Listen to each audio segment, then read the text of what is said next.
Fishing is a favorite pastime for Lisa Custer and her husband, George. I'm so glad we had a chance to do this today. It's just such a beautiful day and just so peaceful being out here fishing. Lisa enjoys the serenity because there was a time in her life that was anything but peaceful. Shortly after Lisa graduated from high school, she developed digestive problems. I went from having some symptoms of diarrhea to blood, passing. And within 2 weeks of the onset of the symptoms, I was hospitalized for a week. And it was during that hospitalization that a diagnosis of ulcerative colitis was made. Lisa quickly found out ulcerative colitis is a disease that affects the colon.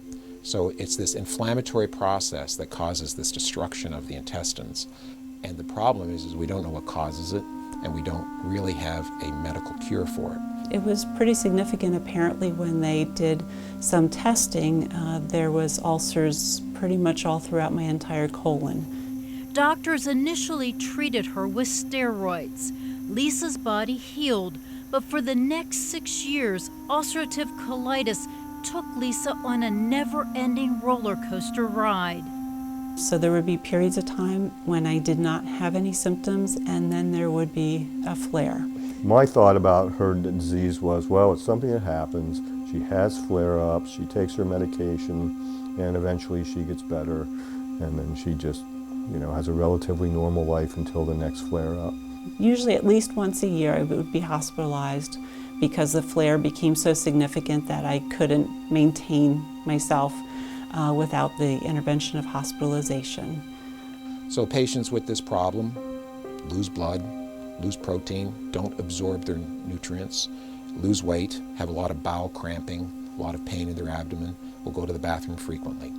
Honestly, I don't know what usually brought on the flare, but it continued to happen that each time there were a flare-up, the bleeding was worse, the longevity of the symptoms was worse.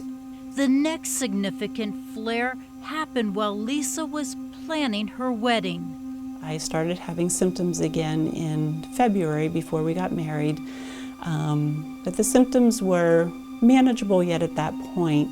Lisa and George exchanged vows the end of June, a day of bliss, followed by a very scary time in their lives. Within, I think, 2 or 3 weeks of her marriage, she was in my office, very ill, very sick. I had gotten to a point where the symptoms were so bad that I was just passing so much blood, was so debilitated that I required immediate hospitalization. When it began to hit me that unless something is done, Lisa's going to die. She's not going to recover from this. Unless something's done, she's going to die. Surgery was the only option. Lisa's colon needed to be removed.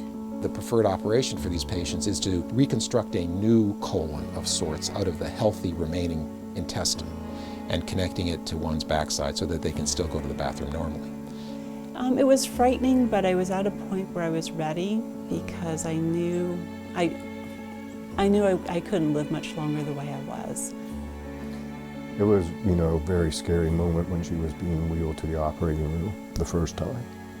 We took out about 80% of her colon, and we gave her a stoma or a bag in the healthy bowel that she had left. I had to have an ileostomy during that time. So there were some adjustments to that and learning how to navigate that. That was new and different. But now Lisa was disease-free. Every day when I would go in, you could see improvement. You could see it in her, you could hear it in her. You knew that she was regaining her health. Enough strength to have 2 more surgeries.